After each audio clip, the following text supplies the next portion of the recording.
수험생 여러분, 시험 보시느라고 고생 많이들 하셨고요. 예, 오늘 전부 그 합격하신 분들한테는 축하의 말씀을 드리고요. 또 뭐 안타깝게 또 몇 문제 차이로 이렇게 이제 좀 어떤 고배를 드신 분들한테는 위로의 말씀을 드리겠습니다. 일단 이제 중개사법 우리 이번 시험에 대한 총평을 좀 간단하게 말씀을 드리면. 공인중개사법은 일단 작년보다는 조금 어렵게 출제는 됐지만 그래도 난이도적인 측면에서 본다면 무난하게 이렇게 이제 출제가 됐고요. 예년 정도의 수준이라고 보시면 될 것 같아요. 24회 시험보다도 조금 더 쉽게, 작년 시험은 조금 어렵게 나왔지만 그래서 무난하게 이제 좀 이렇게 출제가 됐다 이렇게 볼 수 있고요.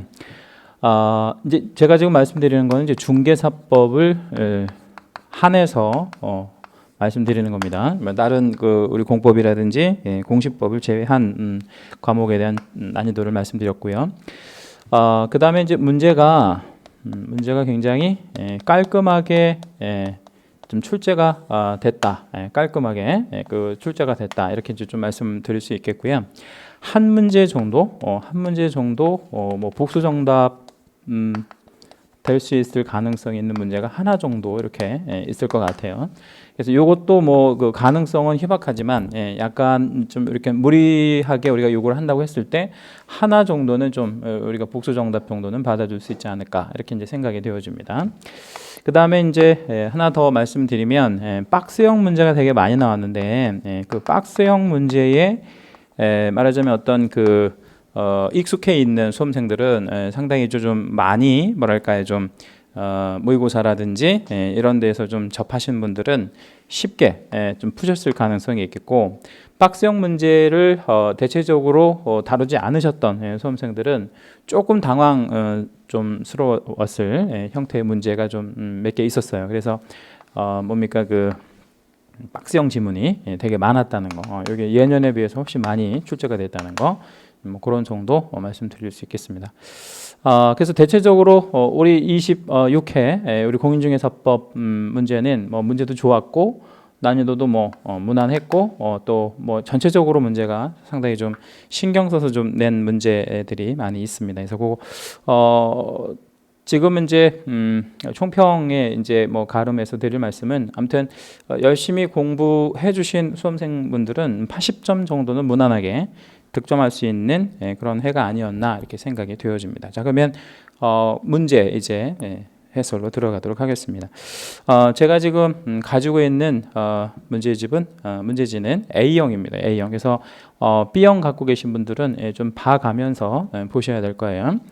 자, 1번부터 보겠습니다. 용어하고 관련된 설명인데 이제 옳은 것은 해서 용어의 정의를 물을 줄 알았는데 어떤 그 뭐랄까요 좀 용어를 가지고 이제 사례로 들어서 이렇게 묻는 문제가 좀 나왔죠.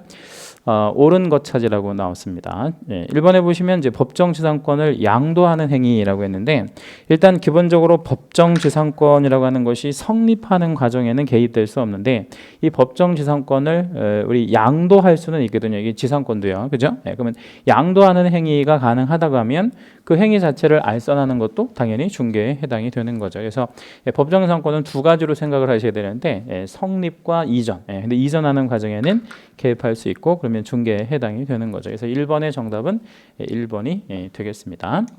자, 2번은 중개 대상에 관한 설명으로 틀린 것은 이렇게 물었거든요. 그런데 이제 여기에서 이제 5번 한번 보시죠. 중개의 정의에서 말하는 그 밖의 권리에 저당권은 포함되지 않는다라고 했는데 앞부분에 우리 1번 문제에서도 보면 법정지상권이 중개에 해당한다 그랬잖아요. 그러니까 이게 옳은 지문이니까 당연히 5번에 보면 그 밖의 권리에는 우리 그 밖의 권리에는 우리 지상권도 들어가고 저당권도 들어가고 뭐 전세권 뭐 이런 기타 등등의 뭐 이제 제한 물건들이 다 포함되는 거죠. 그래서 2번에서는 틀린 거를 찾으라 그랬으니까 5번이 답이 되겠습니다. 자, 3번 우리 이제 자격증 그리고 등록증 교부에 관한 설명으로 역시 틀린 것을 찾아라 이런 문제인데 3번 한번 보시면 자격증 및 등록증을 잃어버리거나 못 쓰게 됐다. 그러니까 분실, 훼손. 그러면 재교부 신청을 해야 되는데 이때 둘 다 시도지사한테 다 재교부 신청하는 건 아니잖아요, 그렇죠? 그러면 자격증은 시도지사, 등록증은 등록관청 이렇게 이제 신청하는 게 맞겠죠?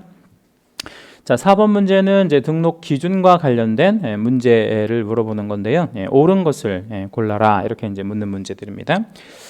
이번에 이제 그 중개사법의 어떤 특징이라고 할까요? 뭐 이런 것 중에 보면 상당히 그 중요한 파트, 중요 부분에서 골고루 출제가 됐다. 그래서 될 만한, 그러니까 출제할 만한 부분에서 출제를 했다라는 부분이에요. 그래서 아까 제가 문제가 좀 깔끔하게 나왔다고 말씀드렸는데, 뭐 이런 문제들이 대표적인 그런 문제라고 보여지고요. 이제 우리 기본 수업을 들으신 수험생들은 뭐 다 아시겠지만 동형 모의고사라든지 이런 과정을 통해서 거의 똑같은, 뭐 제가 이 문제를 보면서 제 문제를 베끼지 않았나 이렇게 착각할 정도로 거의 똑같은 유형의 문제들이 아주 많이 나왔습니다. 자, 그러면 등록 기준에 해당이 되는 것을 옳은 것을 골라라 이랬는데, 일단 상법상 회사로서 자본금 5천만 원 이상 돼야 되고요. 대표자가 또 공인중개사여야 하겠죠. 기억 니은은 맞았어요. 그런데 디귿번 보면 대표자를 포함한이라고 있는데 포함한이 아니고요, 제외한이라고 들어가야 되겠죠. 그리고 실무 교육을 받는 거는 3분의 1 이상만 받는 게 아니고요, 전원 다 이렇게 다 받아야 됩니다. 그래서 기억과 니은번, 기억과 니은번, 그래서 2번이 답이 되겠네요. 자, 5번은 우리 결격 사유에 관한 문제인데 2015년 10월 23일 날 현재를 기준으로 해서 결격 사유에 해당되는 사람을 찾아라, 이런 문제인데, 일단은 답을 한번 먼저 보죠. 4번에 보면 거짓으로 개설 등록을 하여 2012년 11월 15일 날 개설 등록이 취소된 자라고 했잖아요. 그러면 요때 이제 등록이 취소가 됐으면 앞에 원인이 이제 부정 등록이잖아요. 그러니까 3년의 결격이 이제 들어가야 되니까 여기다 3을 더하면 2015년 11월 15일 이후에나 결격에서 벗어나는데, 지금 주어진 기준이 10월 30일이니까 결격 사유잖아요. 그래서 4번이 답이 되고, 1번의 선고유예는 애초에 결격 사유가 아니고요. 파산 선고 받으면 10년이 지나야 복권이 되는데 10년 아직 안 지났죠. 그리고 이제 500만 원 이상의 벌금형이면 결격이 맞는데 앞에가 이제 도로교통법이니까 이 법이 아니잖아요. 그래서 이제 도로교통법이니까 당연히 결격 아니고, 그다음에 자격 정지는 6개월만 지나면 이제 결격에서 풀리는데요. 10월 15일 날 풀리네요. 근데 이제 10월 23일 날이니까 해소가 된 경우죠. 자, 이제 사무소 설치에 관한 설명으로 틀린 것은 이렇게 물었습니다. 언제나 이제 그렇듯이 이 분사무소에 관련해서는 한 문제에 꼭 이제 나오는데요. 분사무소 설치할 때 이제 소재지 관할하는 시장구청장에게 신고하는 게 아니라 주사무소 관할하는 등록관청에 신고를 해야 되겠죠. 주사무소 관할 등록관청에서 3번이 틀렸네요.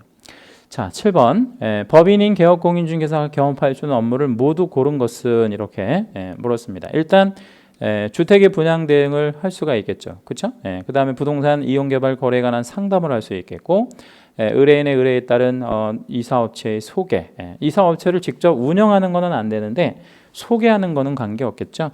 그리고 개공을 대상으로 하는 경영기법의 제공. 그럼 결론적으로 네 가지 다 되는 그런 경우에 들어가겠네요. 그렇죠? 자, 이제 8번 문제로 넘어갑니다. 고용인과 관련된 설명으로 옳은 것은 이렇게 물었습니다. 옳은 건 1번부터 한번 볼까요? 소공에 대한 고용신고를 받은 등록관청은 공인중개사 자격증을 발급한 시도지사에게 그 자격 확인을 요청해야 한다라고 했는데요. 일단은 이제 올해부터 이제 2015년부터요, 달라진 제도가 있다고 한다면 자격증 4번을 첨부하지 않는다 그랬죠, 수업 시간에. 그러면 그거를 이제 일단 그 고용신고서에다가 소속 공인중개사의 자격증 번호만 이렇게 적어서 기재해서 제출을 하면 등록관청에서 이제 우리 그 교부한 지도사한테 그걸 확인을 한 다음에 이제 고용신고를 수리해주는 뭐 그런 방식으로 이제 바뀐 거죠, 제도 자체가. 그래서 1번이 이제 이렇게 답이 됩니다. 2번 한번 볼까요? 개공이 소공을 고용한 경우에 업무 개시 후 10일 안에 등록관청에 신고해야 된다라고 했는데, 여기서 말하는 신고는 고용 신고를 말하는 거기 때문에 당연히 업무 개시 전까지 이제 해야 되는 거겠죠. 그리고 이제 소공은 고용신고일 전 기준해서 1년 이내에 의무교육을 받아야 한다라고 했는데 여기서는 이제 그 의무교육이 아니고 직무교육이네. 우리 이제 PPT가 좀 잘못됐는데 이게 이제 직무교육에 들어갑니다. 직무교육, 직무교육을 받아야 한다라고 했는데 소공이 직무교육을 받는 것은 아니고요. 소공은 실무교육의 대상이 되는 거죠. 4번 중개보조원의 업무상 행위는 그를 고용한 개공의 행위로 추정하는 게 아니고 간주가 되겠죠. 5번 중개보조원의 업무상 과실로 인한 불법 행위로 의뢰인에게 손해를 입힌 경우에 개업공인중개사가 손해배상 책임을 지고 중개보조원은 책임을 지지 않는다라고 했는데요. 행위의 주체가 이제 중개보조원의 과실이니까 둘 다, 그러니까 중개보조원도 책임, 그 다음에 그를 고용한 개업공인중개사도 책임, 둘 다 책임을 지는 게 옳은 표현이 되겠습니다. 자, 9번 문제로 넘어가도록 하겠습니다. 자, 9번 문제는 이제 등록증과 관련된 문제인데요. 역시 틀린 거를 찾아라 라는 문제입니다. 자, 4번 한번 보시면 개업공인중개사가 등록증을 타인에게 대여했다. 등록증을 양도대여했다 말이죠. 그러면 뒤에 이제 취소가 오는 건 맞는데 자격이 취소될 일은 아니고요. 등록 취소죠. 그래서 전형적인 우리 중개사법 함정 타입이 걸린 거죠. 그래서 자격 취소가 아니고 등록 취소가 오는 게 맞습니다. 자, 10번. 우리 등록관청 관할 지역 외의 지역으로 사무소를 이전한 경우에 관한 설명으로 틀린 것은 이렇게 물었습니다. 자, 2번 한번 보시면 법인인 개업공인중개사가 분사무소를 이전했대요. 분사무소가 두 문제나 지금 나왔죠. 이전 후 분사무소를 관할하는 이라고 했는데 분사무소에 관련된 건 전부 어디다 해야 되냐면 주된 사무소 관할 등록관청에 해야 되는 거가 맞겠죠. 그래서 2번이 확실히 틀렸습니다. 자, 11번 휴업 신고에 관한 설명으로 옳은 것을 모두 골라라. 뭐 이런 문제예요. 자, 기억번 3월을 초과하는 휴업을 하고자 할 때는 미리 사전에 등록관청에 신고를 당연히 해야 되는 거고 니은 개공이 이제 휴업을 하고자 하는 경우에는 국토부령이 정하는 신고서에 등록증을 첨부. 그러니까 휴업 신고는 당연히 등록증을 원본 형태로 첨부해야 되는 게 맞고요. 디귿 등록관청에 휴업 신고를 할 때 개업공인중개사는 지체 없이 사무소 간판을 철거하여야 한다라고 했는데 우리가 이제 간판 철거가 작년에 의해서 또 나오는데 휴업은 이제 나중에 다시 간판을 이용할 거죠. 그래서 이제 이전이라든지 폐업 신고라든지 취소 요 경우에만 간판 철거고요. 나머지는 이제 간판 철거 의무가 없겠죠. 그래서 기업과 니은 두 개만 옳은 표현이 되겠네요.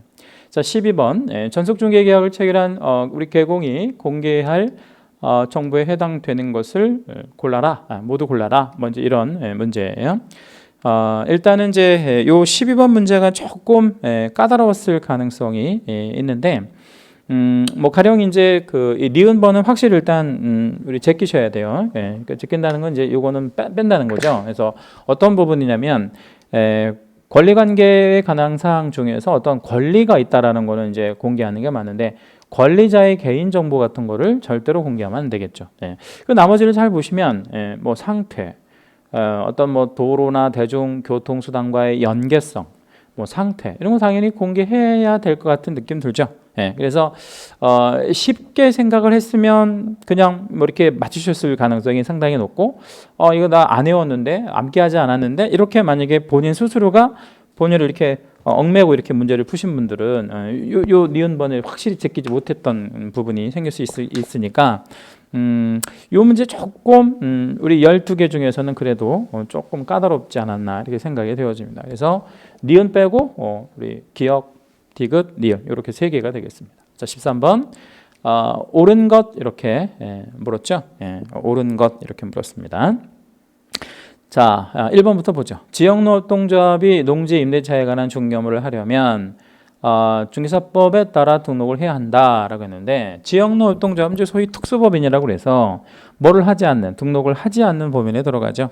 그래서 이거는 등록할 필요가 없는 거고요. 이 휴업기간 중에는 개공은 다른 개공인 법인의 사원이 될 수 있다. 만약에 된다면 이제 이중 소속에 걸리겠죠. 그다음에 3번 시도지사가 공인중개사 자격 정지 처분을 했대요. 이미 한 경우 다른 시도지사에게 그 통지를 할 규정은 없는 거죠. 그걸 알려줄 필요는 없다. 다만 이제 자격 취소 처분을 했다면 그건 이제 우리 이제 다른 지역에 가서 시험을 못 보게 해야 하니까 다른 시도지사에게 5일 안에 통지하는 규정은 있는데 정지는 통지 규정이 없는 거죠. 그래서 3번이 옳은 표현이 되겠습니다. 자, 14번이요. 거래계약서 기재할 사항 중에서 명시된 것을 모두 고른 것은 이렇게 물었는데 거래계약서 필요적 기재 사항이라고 해가지고요 9가지가 있는데 뭐 매년 출제가 되는 거고 올해 시험에도 뭐 당연히 출제될 것으로 이렇게 예상이 됐던 부분이긴 한데 일단 뭐 기역, 니은, 디귿, 리을 세 개 다 공개, 기재해야 할 사항에 들어갑니다. 그래서 5번이 답이 되겠습니다.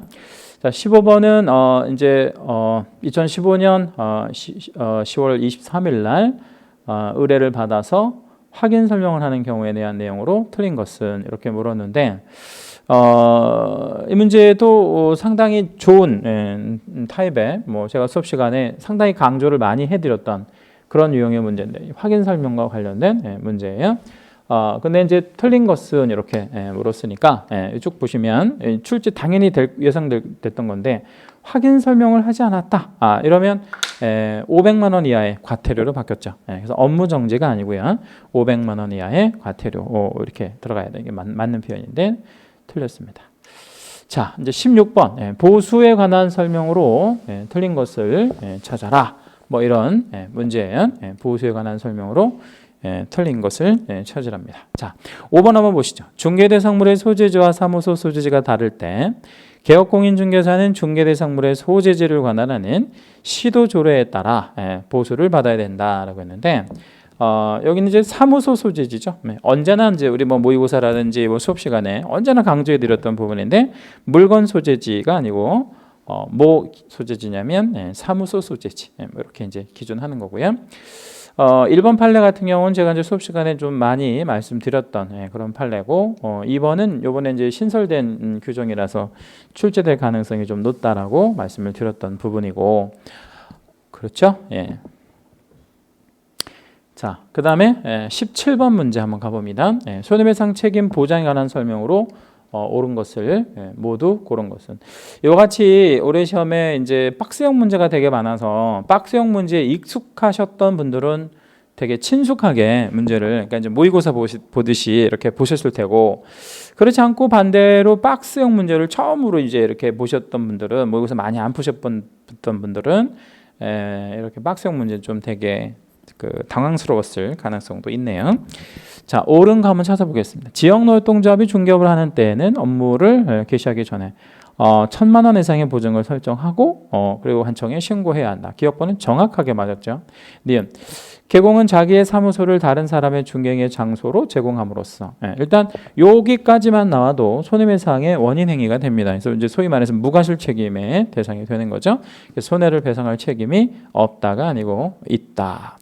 그리고 이제 디귿번은 업무 보증금으로 손해배상을 했을 때는 10일 안에 다시 가입하는 게 아니고요. 15일 안에 다시 가입해야 되겠죠. 그래서 기억번 하나가 옳은 표현이 되겠네요.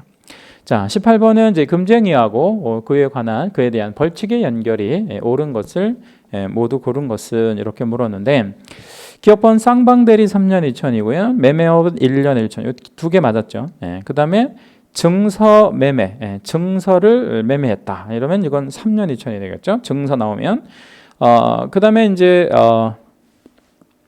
사례 명목으로 보수 또는 실비를 초과하여 금품을 받는 행위. 금품 초과 수수는 1년 1천이죠. 그래서 기역, 니은 두 개, 1번이 답이 되겠습니다. 자, 19번 문제는 이제 우리 교육 문제. 교육도 당연히 한 문제 나올 것으로 예상이 되는데 옳은 것을 골라라. 이런 문제가 됩니다. 자, 1번. 실무교육을 받은 개공은 실무교육을 받고 2년마다 시도이사가 실시하는 직무교육을 받아야 한다라고 했는데 이제 연수교육이죠. 여기 이 자리가. 2번. 분사무소 책임자가 되고자 하는 공인중개사는 고용신고일 전 1년 이내에 시도지사가 실시하는 연수교육을 받아야 한다라고 했는데 분사무소 책임자가 이제 되려고 하는 사람 당연히 교육은 받아야 돼요. 근데 여기 이 자리가 실무교육이 이렇게 들어가야 되겠죠. 자, 3번 고용관계 종료 신고 후 1년 이내에 1년 이내니까 1년이 안 지났죠. 1년 이내에 중개보존으로 다시 이제 고용신고가 대상이 된 자는 직무교육을 받지 않아도 된다. 그러니까 이 자가 이제 중개보조원으로 이제 이렇게 종사하기 전에 이미 무슨 교육을 받았다는 거예요. 직무교육을. 그러니까 1년 이내에 다시 받는 거니까 다시 이제 중개보조원이 될 때는 받지 않아도 된다. 3번이 정답이 되겠네요. 자, 20번 문제로 넘어가겠습니다. 20번 문제도 이제 동형 모의고사라든지 뭐 모의고사에 여러 번 소개해드렸던 건데 굉장히 자주 나왔던 적중시켰던 문제라고 볼 수 있는데 하나의 행위가 업무정지인 동시에 자격정지에 해당이 되는 것을 찾아라. 뭐 이런 부분이에요. 보시면 이제 우리 뭡니까? 1년 동안에 2번의 업무정지, 2번의 업무정지 이러면 업무정지니까 이제 개공한테만 오는 거니까 소공하고는 관계가 없잖아요. 1번 답이 될 수 없는 거고요. 그 다음에 계약서 보존 이것도 개공한테만 있는 거잖아요. 소공한테는 개념이 없고 의무가 아니니까. 3번의 작성의 의무도 소공한테는 의무가 아니니까 이것도 답이 될 수 없고, 서명 민달이는 소공한테도 이제 의무가 있는 거니까 4번이 그죠? 4번이 업무정지면서 동시에 자격정지 해당이 되겠네요. 자, 21번 우리 등록을 취소할 수 있는 경우, 취소할 수 있는 경우라고 했으니까 뭐예요?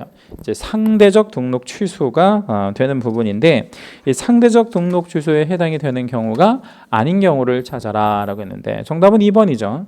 전속중개계약서에 의하지 아니하고 전속중개계약을 체결했다. 업무정지, 업무정지. 이거는 이제 상대적 취소까지는 될 수가 없는 거고. 22. 거래정보망에 관한 설명인데 틀린 것을 찾으랍니다. 자, 22번 문제도 어미를 잘 보시면 그 지정을 취소해야 한다라고 했잖아요. 그러니까 이 거래정보망에 관련해서 가장 자주 걸리는 포인트가 뭐예요? 취소할 수 있다, 해야 한다. 요거 아니에요? 요거 늘 강조했던 수업 시간에 해야 한다 아니고 할 수 있다라고 해야 되겠죠. 그렇죠? 할 수 있다. 자, 23번 우리 이제 옳음과 틀림의 표기가 옳은 것은 주어진 사례의 조건만 고려한다. 뭐 이렇게 물었습니다. 근데 이제 요거는 이제 일단 풀어보고 말씀을 드리도록 그렇게 합니다. 뭐냐면 기억번. 갑이 등록증을 대여한 날로부터 2개월 후 폐업을 하였고 2년의 폐업 기간이 경과가 됐고 등록을 다시 했는데 이제 재등록을 했죠. 이 대여 행위에 대해서 업무정지. 업무정지는 당연히 안 돼요. 왜 업무정지는 당연히 안 되냐면 이 대여가 뭐예요? 등록 취소 사유인데 어떻게 업무정지를 하겠어요? 이건 당연히 말도 안 되는 거고. 니은번. 갑이 미성년자를 중개보존으로 고용한 날로부터 45일 만에, 45일이면 2달 이내잖아요. 그죠? 고용관계를 해소했대요. 그러면 미성년자라는 게 뭡니까? 이제 결격 사유 아니에요? 결격. 근데 결격에 해당이 되는 사람을 고용하게 되면 몇 달 안에? 2달 안에 2월 내에 해소를 해줘야 되는데 해소하지 않았다면 업무 정지를 할 수가 있는 거죠. 업무 정지 할 수 있다. 일단 요거 일단 하나 옳은 해소한 경우라고 되네. 해소한 경우라고 했으니까 업무 정지하면 안 되겠죠. 해소를 했다 그랬으니까요. 그다음에 디귿번 업무 정지에 해당이 되는 거짓 보고를 한 날부터 한 1개월 후 폐업을 하였고 4년의 폐업 기간이 지난 상태에서 재등록을 했대요. 그럼 일단 업무 정지는 기본적으로 그 시효가 있고 시효는 3년 아니에요. 그리고 승계는 1년인데 4년간 지나버렸대요. 당연히 업무 정지를 할 수가 없는 거죠. 그래서 23번은 세 개 다 틀린 지문으로 이렇게 해야 합니다. 다만 이제 이 문제에서 조금 아쉬운 게 하나가 있어요. 아까 제가 하나 정도는 보수 정답이 될 수도 있는 가능성이 있는 문제가 하나 있다라고 말씀을 드렸던 부분이 뭐냐면 어떤 부분이냐면 이런 부분이죠. 여기서 이제 갑이 미성년자를 중개보존으로 고용을 한 날로부터 45일 만에 고용관계를 해소를 했다라고 했거든요. 여기서 지금 문제에서 주어진 사례의 조건만 고려한다라고 하긴 했는데 실제로 이제 그 중개보존을 고용을 하면 중개보존의 업무를 개시하기 전까지 고용신고라는 걸 해줘야 돼요. 근데 고용신고를 하지 않으면 업무정지를 할 수가 있거든요. 그래서 그 부분에 대한 어필을 좀 만약에 그 4번에다가 답을 하신 수험생들이 계신다면 한번 해볼 수 있는 그런 문제가 아닌가 이렇게 생각이 되어지고요.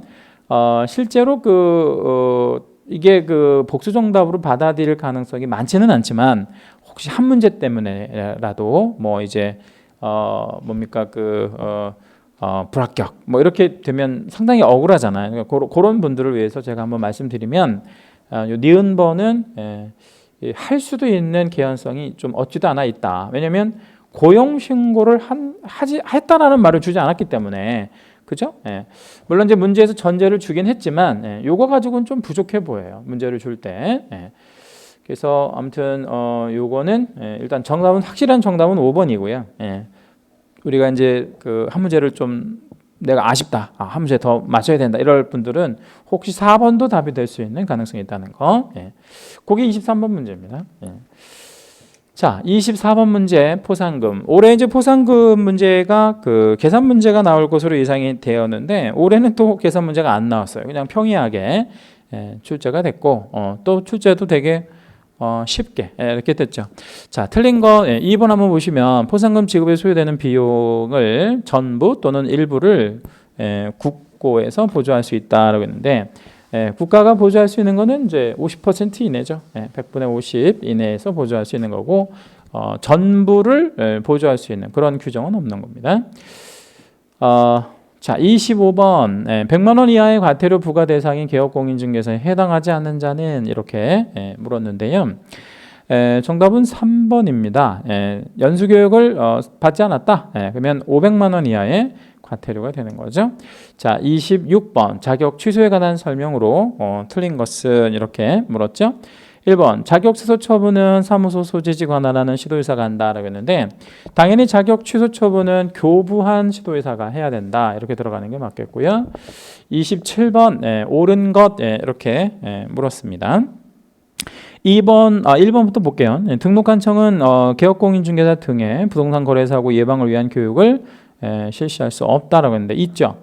이 주어 자리에는 이제 국장도 들어갈 수 있고요. 시도지사 그 다음에 등록관청 다 들어갈 수 있고 2번 개공은 등록관청에 사무소 이전 사실을 신고한 경우 지체 없이 사무소 간판을 철거해야 한다라고 했는데 이 간판 철거는 당연히 지체 없이 해야 하는 부분이 맞고요.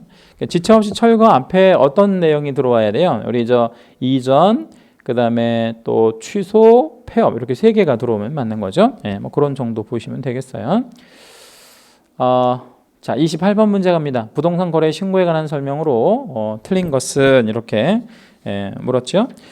자, 4번분 한번 보실까요? 거래 신고를 하려는 개공은 부동산 거래계약 신고서에 소명 또는 날인을 하여 사무소 소재지 관할하는 등록관청에 이번 시험에 이거 꼭 나올 거라고 말씀드렸던 건데 사무소 소재지가 아니라 물건 소재지 관할이죠. 물건 소재지 관할하는 등록관청. 수업 시간에 제가 이거 굉장히 많이 강조해 드렸던 거예요. 등록관청 앞에 사무소 소재지가 오는지 물건 소재지가 오는지 이거 조심하시라. 누차 수차례 말씀드렸던 그런 부분입니다. 자, 28번 거래계약서 작성 등에 관한 설명으로 틀린 것은 정답은 1번이죠. 굉장히 평이하게 문제를 줬어요. 거래계약서는 국장이 정한 표준서식을 사용해야 한다라고 했는데 표준서식이라는 게 없죠 지금. 표준서식을 이제 권장할 수는 있지만 그런 표준서식이 없잖아요, 그죠? 자, 30번 전속중개계약 관련한 문제였었습니다. 역시 틀린 거 찾으라는 건데 3번 개공이 전속중개계약을 체결한 때 그 계약서를 5년간 5년 아니고 3년이죠, 그죠? 3년. 자, 31번 갑은 개공 병에게 중개를 의뢰하여 을 소유 전용 면적 70제곱미터. 놀랍지 않아요, 이 문제? 제가 이제 출제된다고 말씀드렸는데 오피스텔. 그렇죠? 오피스텔. 그리고 전용 85제곱미터를 초과하는 거, 초과하지 않는 거. 초과하지 않는 거 준다 그랬잖아요. 초과하지 않는 거. 월세 있는 거, 없는 거. 월세 있는 거. 그렇죠? 5천 넘는 거, 안 넘는 거. 안 넘는 거. 그대로 나왔잖아요. 그대로. 그렇죠? 제가 이거 예상 문제 했던 거하고 아주 똑같이 나왔단 말이에요. 이렇게 출제된다고 말씀드렸던 거죠. 자, 일단 오피스텔인데 그 대신 이제 함정이 하나 걸린 게 뭐냐면 요거죠. 갑이 갑으로부터 받을 수 있는 병이 갑으로부터, 그죠? 예. 갑 한쪽, 그러니까 곱하기 2 하면 안 된다는 거죠. 예. 그럼 요거 이제 식을 한번 좀 제가 한번 적어 보면 이런 식이 이제 되겠죠. 식 한번 적어 볼게요. 일단은 보증금 일단 2천이죠. 예, 2천. 그렇죠? 예. 그다음에 플러스 월 25만 월세니까 곱하기 100 하면 얼마예요? 4,500이 나오겠죠. 4,500이면 얼마 미만에 들어갑니까? 5,000 미만에 들어가죠. 자, 5,000 미만이면 어떻게 해야 돼요? 식을 수정해야 되겠죠? 얼마로요? 70으로 수정을 해야 합니다.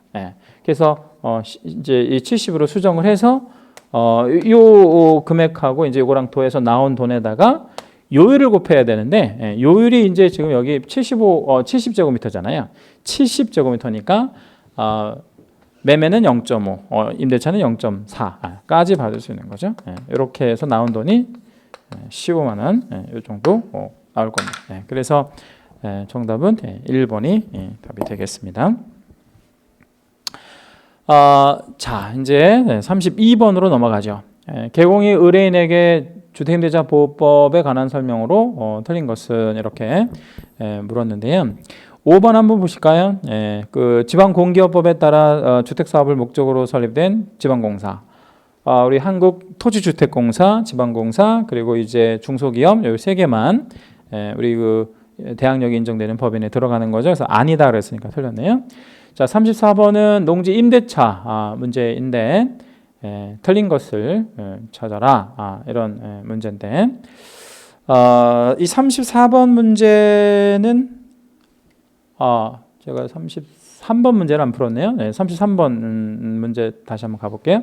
33번 문제는 상가임대차보호법 문제인데 상임법 이거 틀린 거를 찾아라.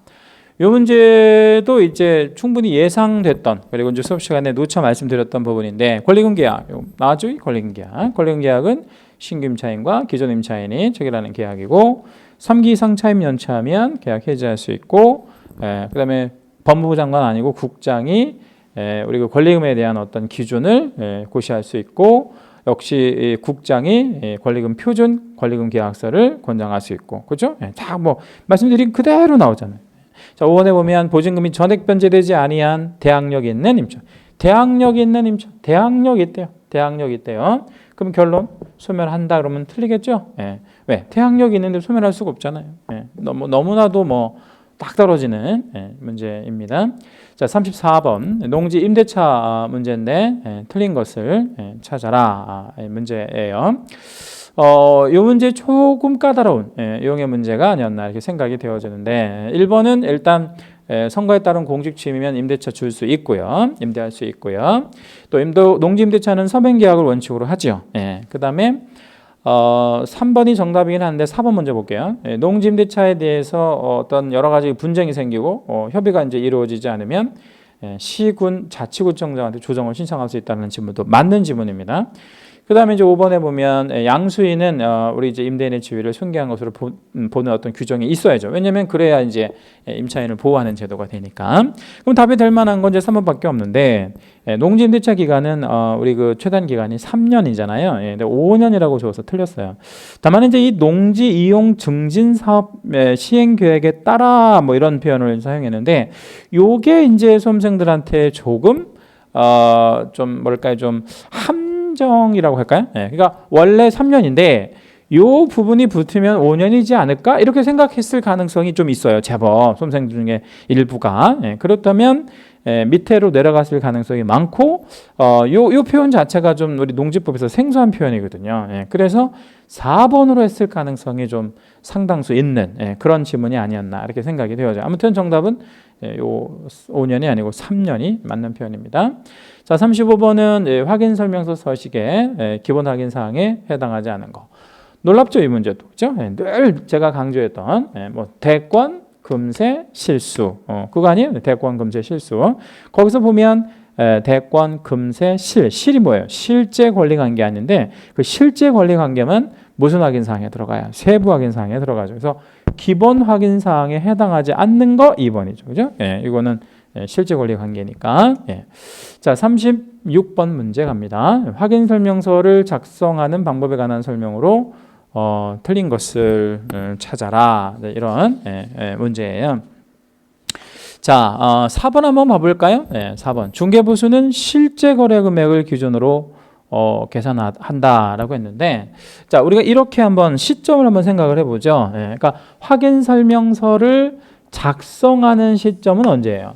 계약서가 아직 쓰여지기 전이니까 실거래 금액을 기준으로 우리가 작성할 수가 없죠. 그래서 여기는 예정 금액을 기준으로 작성하게 됩니다. 그렇죠? 그리고 부가가치세는 포함되지 않은 것으로 보는 게 맞는 거고요. 그래서 4번이 확실히 틀린, 옳지 못한 그런 표현이 되겠습니다. 자, 37번 문제는 이제 경매 문제 하나 나왔네요. 의뢰인에게 설명한 내용으로 옳은 것은 이렇게 물었습니다. 이 문제도 조금 까다롭긴 했는데 답은 쉽게 구해내지 않았나, 구할 수 있지 않는 문제인가 이렇게 생각이 되어지는데 한번 1번부터 볼까요? 여기도 이제 우리 기업이 아니라 기일 입찰이죠. 기일 입찰입니다. 매수 신청 보증으로 매수 가격의 10분의 1. 매수 가격이 아니고 최저 매각 가격이죠. 최저 매각가. 요 자리가. 그 다음에 이제 허가 결정이 확정되면 법원은 대금 지급 기일을 정하여라고 했는데, 기일을 정하는 게 아니고 기한을 정해줘야지. 그렇죠? 요 자리 틀렸고 기일이 아니고 기한. 그리고 이제 기일 역시 틀린 표현이 되는 거고요. 3번 우선 채권이 있는 채권자는 매각 결정 기일까지 배당 요구를 할 수 있다 그랬는데, 매각 결정 기일까지 하는 게 아니고요. 배당 요구 종기일까지 해야 돼요. 배당 요구 종기일까지. 4. 매수인은 매각 부동산 위에 유치권자에게 그 유치권으로 담보하는 채권을 변제할 책임이 없다라고 했는데, 변제할 책임이 있죠. 이 표현. 유치권이 인수된다 이 말이에요. 유치권에 대한 어떤 대항력이 있기 때문에. 5번. 매각 부동산 위의 전세권은 저당권에 대항할 수 있는 경우라도 전세권자가 배당 요구를 하면 매각으로 소멸된다라고 했는데, 대항할 수 있는 경우, 그러니까 제일 빠르단 말이에요, 전세권이. 근데 얘가 뭐 했대요? 배당 요구를 했대요. 그러면 전세권자가 배당 요구하면 성질 자체가 뭘로 바뀌냐면 저당권으로 성질이 바뀌죠. 그러면 저당권은 언제나 소멸이 되는 말소 기준 권리니까 당연히 소멸이 되는 것이 옳은 표현이 되겠습니다. 자, 이 37번 문제는 조금 어려운 유형의 문제여긴 했는데, 그렇다고 해서 아예 손도 못 대거나 그럴 문제는 아니었습니다. 자, 38번은 이제 매수 신청 대리인 규칙에 대한 설명으로 틀린 것은 이렇게 물었는데, 정답 4번이죠. 소속 공인중개사는 매수 신청 대리인 등록을 할 수가 없습니다. 왜 없냐면 소속 공인중개사는 안 되고요. 개공들만 되는 거죠. 개공들만 되는 겁니다. 그렇게 정리하시면 되겠고. 자, 39번은 외토법 문제인데, 작년에 이제 안 나왔잖아요. 그래서 올해 외토법 무조건 나올 것이다 이렇게 말씀을 드렸던 그런 문제인데, 1번부터 볼게요. 외국인 토지법은 대한민국 영토 안에서 외국인이 상속, 경매 등 계약 외의 원인에 의한 토지 취득에는 적용되지 않는다라고 했는데 적용되는 거죠. 2번 외국인은 부동산 거래 신고에 관한 법률에 따라 부동산 거래 신고를 한 경우에 외토법에 따른 토지 취득 신고를 해야 한다라고 했는데 할 필요 없죠. 부동산 거래 신고 60일짜리 하면 외토법에 따른 신고는 할 필요가 없는 겁니다. 면제되니까요. 3번 외국인이 대한민국에 소지하는 건물에 대한 저당권을 취득했다. 소유권도 아니고 저당권을 취득했대요. 그럼 외국인 토지법 적용될 여지가 없는 거죠. 3번이 정답이 되겠네요. 자, 39번 문제가 그렇죠. 그 다음에 이제 40번, 마지막 40번 문제입니다. 부동산 거래 계약 신고서 작성에 관한 설명으로 옳은 것은 이렇게 물었는데, 40번 문제가 가장 까다로운 유형의 문제가 아니었나 이렇게 생각이 되어지고요. 일단은 그 정답은 1번인데 신고를 해야 하는 부동산별 거래 금액과 실거래 가격 난에는 부가가치세액을 제외한 금액을 적는다. 어떻게 보면 당연한 거예요. 왜? 부가가치세는 거래 금액이 아니잖아요. 부가가치세는 뭐예요? 세금 아닙니까? 세금이니까 이거를 당연히 제외하고 적는 게 맞겠죠. 그래서 1번이 답이 될 수밖에 없는 부분입니다. 자, 이상으로 우리 26회 공인중개사 자격시험 공인중개사법 그 풀이를 마치도록 그렇게 하겠습니다. 우리 서두에 또 말씀드렸듯이 우리 이제 합격하신 분들한테는 축하드린다는 말씀을 드리고, 아무튼 고생들 많이 하셨고 그 진심으로 축하드리고요. 또 이제 한두 문제 때문에 또 이 불합격의 고배를 드신 분들한테는 또 심심한 위로의 말씀을 드립니다. 그래서 기회라는 게 또 있겠죠, 그렇죠? 그래서 포기하지 마시고, 이 공인중개사 자격이 상당히 그 메리트가 있는 그런 자격이니까 다시 또 좀 이렇게 잠깐 이렇게 앉았다라고 생각하시고 이제 일어서서 다시 한번 도전하시면 될 것 같아요. 자, 아무튼 이상으로서 그 우리 26회 프리를 마치도록 하겠습니다. 우리 고생 많이 하셨습니다. 수고하셨습니다.